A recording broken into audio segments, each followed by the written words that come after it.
যদি এই কুকুরটির কেউ সন্ধান দিতে পারে তাহলে তাকে 500 টাকা দেয়া হবে। এটা দেখে জিসুর মুখে হঠাৎ একটা উজ্জ্বল হাসি ফুটে। সে ভেতরে মনে মনে ভাবতে থাকে, যদি আমি কুকুরটা ফিরে পেতে পারি তাহলে এই পুরস্কারটুকু পেয়ে আমি সে বাড়ি কেনার স্বপ্নটা পূরণ করতে পারবো। ঠিক তখনই হঠাৎ সামনে একজন পাগল লোক এসে জিসুকে কাছে ডেকে আহ্বান জানায় এবং কিছু খাবার দিতে চায়। জিসু তার আচরণ দেখে ভয়ে কাঁপতে থাকে। সে দ্রুত পেছনে ফিরতে চায় আর দৌড়ে সেখান থেকে পালিয়ে যায়। এরপর সে পোস্টারটি নিয়ে মারিয়ার ক্যারেটে কোচিং এ যায়। জিসু মারিয়াকে বলে, আমরা যদি কুকুরটা খুঁজে পেতে পারি তাহলে 500 টাকা পাবো। ওই টাকা দিয়ে আমরা বাড়ি কিনতে পারবো। মারিয়া তখন পোস্টারে দেওয়া নম্বরে ফোন দিয়ে জানতে পারে কুকুরটা ইতোমধ্যেই পাওয়া গেছে। এটা শুনে জিসুর অনেক মন খারাপ হয়ে যায় এবং সে বাড়িতে ফিরে যায়। বাড়ি বলতে তাদের সেই গাড়িতে। গিয়ে দেখে তাদের গাড়িটা সেখানে নেই। আসলে তাদের গাড়িটা নো পার্কিং জায়গায় রাখার কারণে পুলিশ থানায় নিয়ে গেছে। সে রাতে জিসু আর তার মা পুলিশের কাছ থেকে গাড়িটা নিয়ে আসে। ফেরার সময় জিসু তার মাকে বলে, আমরা আমাদের খালার বাসায় চাইলে থাকতে পারি, সেখানে হয়তো আমাদের সম্মান থাকবে না কিন্তু মাথা গোজার একটা ঠাঁই তো থাকবে।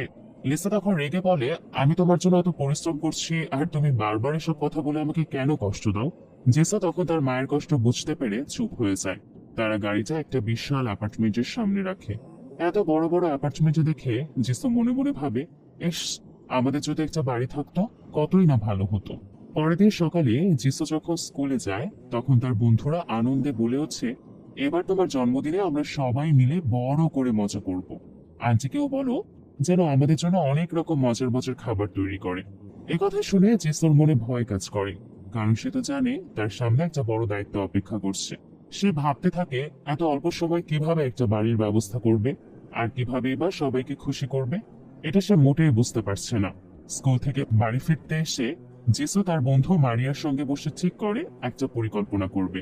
তারা ঠিক করে শহরের ধনী এবং বড়লোকদের কাছ থেকে কুকুর চুরি করবে।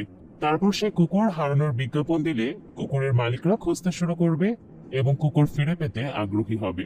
এরপর তারা কুকুর ফিরিয়ে দিয়ে মালিকের কাছ থেকে টাকা নিয়ে নিবে। তারা কাজটা যতটা সম্ভব নিরাপদ করতে কিছু নিয়মও ঠিক করে। প্রথমে ঠিক করে কুকুরটি ছোট এবং সহজে চুরি করা যায় এমন হতে হবে।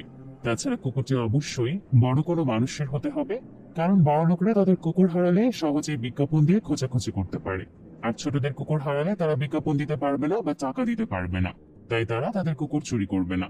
পাশাপাশি তারা সিদ্ধান্ত নেয় বাচ্চাদের কুকুর কখনোই চুরি করবে না, কারণ বাচ্চারা কষ্ট পাবে এবং সেটা তাদের ভালো লাগবে না। তাদের এই পরিকল্পনায় তারা ম্যাক্সকেও সাথে নেয়। এরপর তিনজনে পুরো শহর জুড়ে খুঁজতে থাকে কার কুকুর চুরি করা যায়।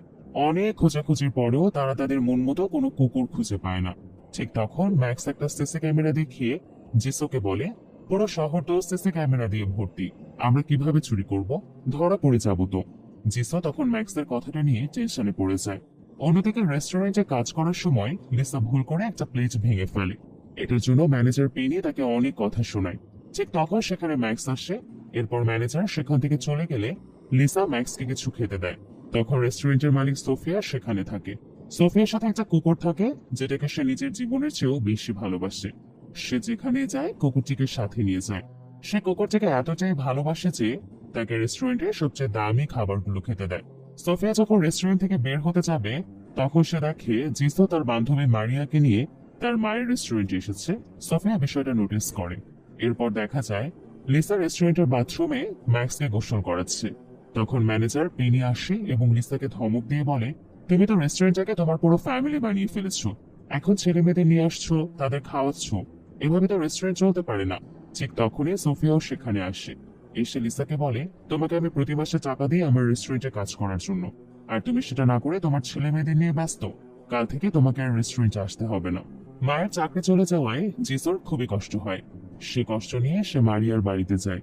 গিয়ে মারিয়াকে বলে, আমরা সোফিয়ার কুকুরটি চুরি করব, যেভাবেই হোক এটা আমাদের করতে হবে। তারা দুজন মিলে বসে পরিকল্পনা করতে থাকে কিভাবে কুকুরটি চুরি করা যায়, কখন করলে সুবিধা হবে, কুকুরটিকে চুরি করার পর কোথায় লুকিয়ে রাখা যাবে তাও ঠিক করে নেয়। অন্যদিকে রেস্টুরেন্টের ম্যানেজার পেনিকে দেখা যায় তার বন্ধু ডেভিডের সঙ্গে ফোনে কথা বলতে। পেনি বলে, আমার আন্টির ওই রেস্টুরেন্টে যদি বিক্রি করতে পারি তাহলে সেখানে একটা বড় বার খুলে ফেলবো। বার খুললে মাসে প্রচুর টাকা আয় হবে। কিন্তু প্রবলেম হচ্ছে আন্টি কিছুতেই রেস্টুরেন্টটা আমার নামে লিখে দিতে চাইছে না। এই কারণে পেনির চিন্তা বাড়ছে, কারণ এতদিনের পরিশ্রম যদি অপচয় হয় তাহলে তার অনেক ক্ষতি হবে। এদিকে মারিয়ার মা লিসা, জিসো ও ম্যাক্সকে এক আনন্দের খবর দেয়। সে বলে, তোমরা আর গাড়িতে থাকবে না, এবার তোমাদের নিজস্ব একটা বাড়ি হবে। এই সুখবর শুনে জিসু আর ম্যাক্স এত খুশি হয়ে যায় যে তাদের কথার ভাষা হারিয়ে যায়।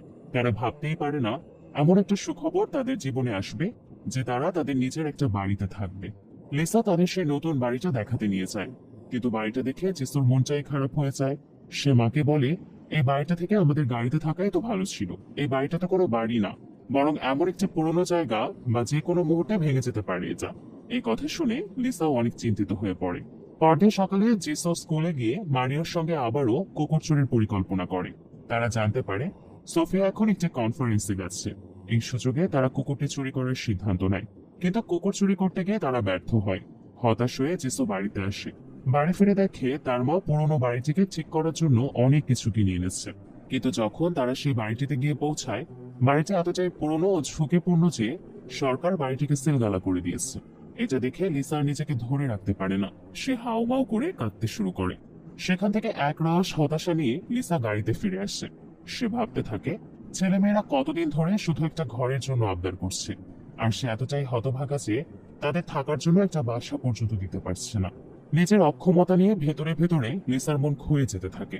সে ফিল করে তার জীবনের আসলে কোনো মূল্য নেই, না আছে মাথা গোজার ঠাঁই, না আছে একটা স্থির চাকরি। এসব ভেবে লিসা চুপচাপ চোখের জল ফেলে। মায়ের এমন কন্ডিশন দেখে জিসোরও খুবই খারাপ লাগে। সে ভাবে মায়ের জন্য সে কিছুই করতে পারছে না, এটাই তার সবচেয়ে বড় কষ্ট। কিন্তু তবুও জিসো হাল ছাড়ে না।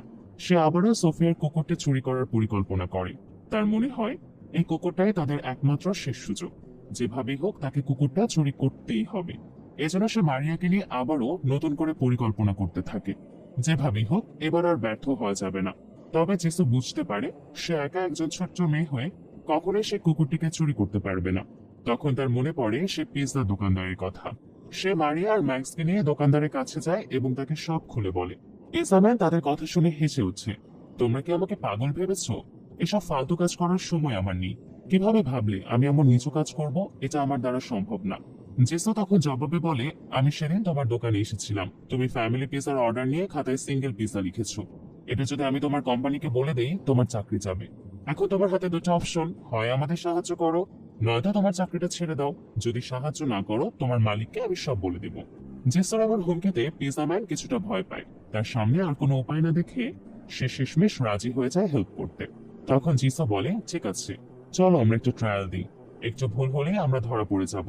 তাই আগে থেকেই কিভাবে কুকুরটা চুরি করব সেটা প্র্যাকটিস করতে হবে।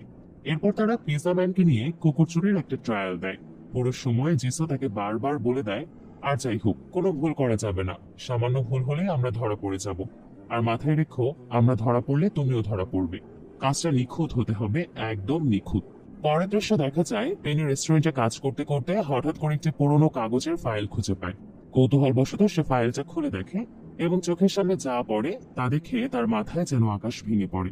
দলিলটিতে লেখা ছিল সোফিয়ার মৃত্যুর পর এই রেস্টুরেন্টের মালিক হবে তার প্রিয় পোষা কুকুরটি। পেনি এক মুহূর্তের জন্য কিছুই বোঝে না। সে যেন বোবা হয়ে দাঁড়িয়ে থাকে। তার চোখে কেবল ঘুরতে থাকে সেই লাইনটা, মালিক হবে কুকুরটি। এতদিন ধরে যে রেস্টুরেন্ট নিয়ে সে স্বপ্ন দেখেছে, যে জায়গাটা সে নিজের মনে করে কাজ করে এসেছে, সেটার মালিক নাকি একটা কুকুর। এই অপমান আর হতাশা নিয়ে সে সাথে সাথে ফোন করে তার বন্ধু ডেভিডকে। কাপা গলায় বলে, তুই কল্পনা করতে পারবি না, ওই কুকুরটা মারা না গেলে এই রেস্টুরেন্টে আমি কোনোদিনও পাবো না। আমাকে একটা উপায় বলতো, আমি এই রেস্টুরেন্ট হাতছাড়া হতে দিতে পারি না। এটা আমার জীবনের প্রশ্ন। ডেভিড প্রথমে একটু চুপ করে থাকে, তারপর ধীরে ধীরে বলে, তুমি শান্ত হও পিনি। আমি একটা জিনিস বলি, যদি কুকুরটা না থাকে তাহলে এই দলিল কার্যকর হবে না। তখন উত্তরাধিকার সূত্রে রেস্টুরেন্ট তোমার। বুঝতে পারছো? তোমার একমাত্র উপায় হলো কুকুরটিকে সরিয়ে ফেলা।